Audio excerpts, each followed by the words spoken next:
জলের নিচে মহেশ্বর, পুণ্যতীর্থ জলেশ্বর। সকাল সকাল বেরিয়ে পড়েছি বাবার মাথায় জল ঢালতে। উত্তর 24 পরগনার গাইঘাটায় এই মন্দিরটা অবস্থিত। মন্দিরের গেট দিয়ে প্রবেশ করতে দেখলাম প্রচুর ডালার দোকান। আমরা ডালা নিয়ে নিলাম।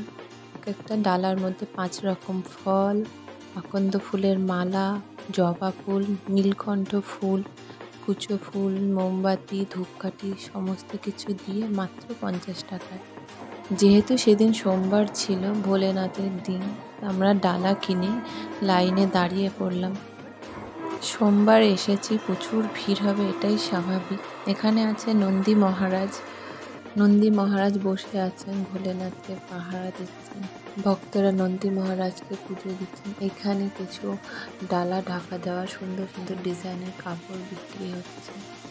প্রচুর লম্বা লাইন। যেহেতু সোমবার ছিল আর ভক্তদের ভিড় হবে এটাই স্বাভাবিক। মন্দিরের পাশেই আছে এই পুকুরটি। এই পুকুরটিকে শিব পুকুর বলা হয়। 4 একরের বেশি জায়গা নিয়ে পুকুরটি অবস্থিত। 850 বছরের প্রাচীন এই জলেশ্বর শিব মন্দির। তবে মন্দিরের মূল বিগ্রহটি বছরের নির্দিষ্ট দিন ছাড়া দেখা যায় না। সারা বছর জলের নিচেই থাকেন তিনি।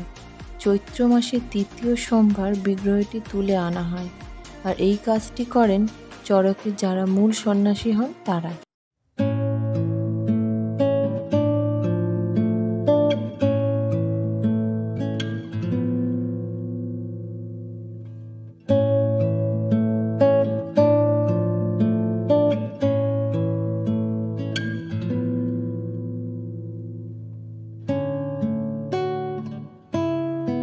প্রায় ঘন্টা দেড় দাঁড়িয়ে থাকার পর আমরা মন্দিরের কাছাকাছি চলে এসেছি।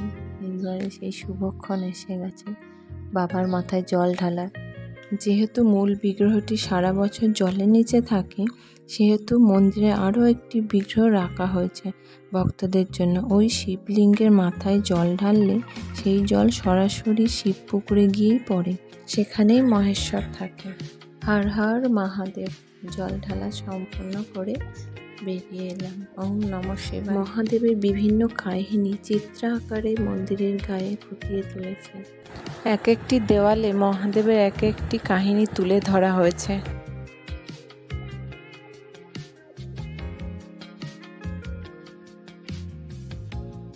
এখানে আমার মা আমার কন্যাকে সমুদ্র মন্থনের গল্পটি শোনাচ্ছিল, যেটা শোনার খুবই আগ্রহ ছিল আমার কন্যার।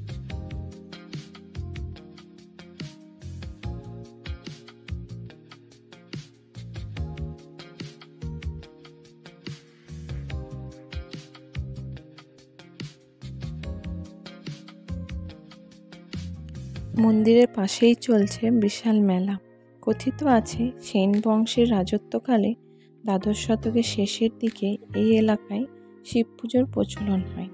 সেই সময় মন্দিরে ছিল খড়ের ছাউনি ও মাটির গাঁথনি।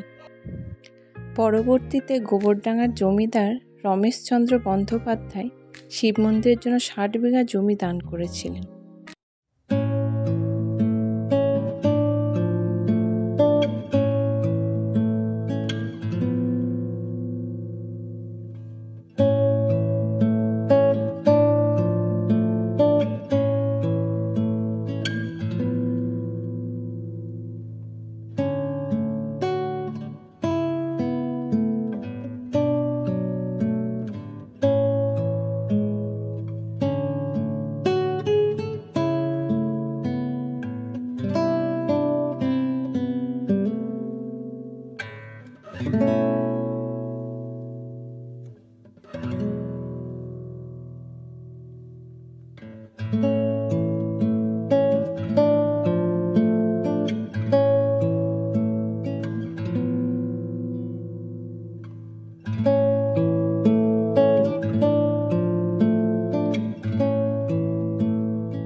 সৌভাগ্যক্রমে আমরা যেদিন পুজো দিতে গেছিলাম সেই দিনই চৈত্র মাসের 3য় সোমবার ছিল। পুজো দেওয়ার পরও আমরা কিছুক্ষণ অপেক্ষা করেছিলাম সেই শুভ কাজটি দেখার জন্য।